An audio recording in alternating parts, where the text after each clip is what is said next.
ഇന്ന് രണ്ട് കൊലപാതകങ്ങൾ രാവിലെ തന്നെ റിപ്പോർട്ട് ചെയ്യപ്പെട്ടിരിക്കുകയാണ്. അതിൽ ഒന്ന് കോഴിക്കോട് നിന്നാണ്.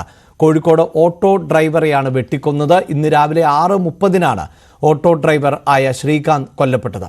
ഓട്ടോയിൽ ഉണ്ടായിരുന്ന ആളാണ് ആക്രമിച്ചത് എന്നാണ് പോലീസിന്റെ വിവരം. ഒരാളെ കസ്റ്റഡിയിൽ എടുത്തിട്ടുണ്ട്. കോഴിക്കോട് വെള്ളയിൽ കൊലപാതക കേസിലെ പ്രതിയാണ് ഈ കൊല്ലപ്പെട്ട ശ്രീകാന്ത്. വെള്ളയിൽ പോലീസാണ് ഇപ്പോൾ അന്വേഷണം തുടരുന്നത്. വിവരങ്ങളുമായി MS അനീഷ് കുമാർ ചേരുന്നുണ്ട്. അനീഷ്, കൊലക്കേസിലെ പ്രതിയാണ് ഇപ്പോൾ മരിച്ചിട്ടുള്ളത്. അങ്ങനെയുള്ള ഏതെങ്കിലും വൈരാഗ്യമോ കുടിപ്പകയോ അത്തരത്തിലൊക്കെയാണോ ഈ കൊലപാതകത്തെ പ്രാഥമികമായി നോക്കിക്കാണേണ്ടത്?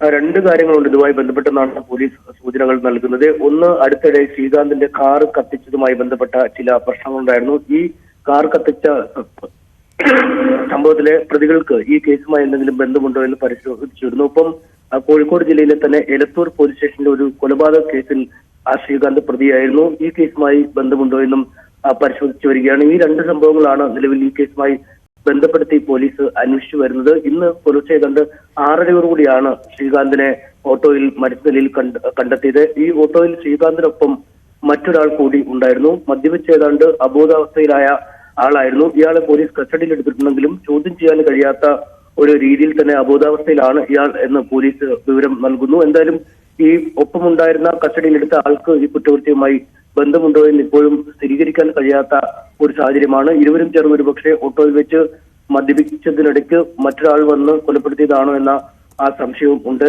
നിലവിൽ വെള്ളയിൽ പോലീസാണ് ഈ കേസ് അന്വേഷിച്ചുകൊണ്ടിരിക്കുന്നത്. കോഴിക്കോട് കമ്മീഷണർ അടക്കമുള്ള ആളുകൾ, ACP അടക്കമുള്ള ആളുകൾ സ്ഥലത്ത് എത്തി ഈ അന്വേഷണം ഏകോപിപ്പിക്കുന്നുണ്ട്. എന്തായാലും ഈ രണ്ട് സംഭവങ്ങളെ കേന്ദ്രീകരിച്ചാണ് ഇപ്പോൾ അന്വേഷണം നടക്കുന്നത്. ഈ മരിച്ച നിലയിൽ ശ്രീകാന്ത് കാണപ്പെട്ട ഓട്ടോറിക്ഷയുടെ തൊട്ട് ചേർന്ന് തന്നെയാണ് കത്തിയ നിലയിൽ അദ്ദേഹത്തിന്റെ കാറും ഉള്ളത്. എന്തായാലും ഈ കത്തിയ കാറുമായി ബന്ധപ്പെട്ടും ഒപ്പം എലത്തൂർ സ്റ്റേഷനിലെ കൊലപാതക കേസിൽ ശ്രീകാന്ത് കൂടി പ്രതിയായ ഈ കൊലപാതക കേസുമായും ബന്ധപ്പെടുത്തിയാണ് നിലവിൽ അന്വേഷണം മുന്നോട്ട് പോകുന്നത്.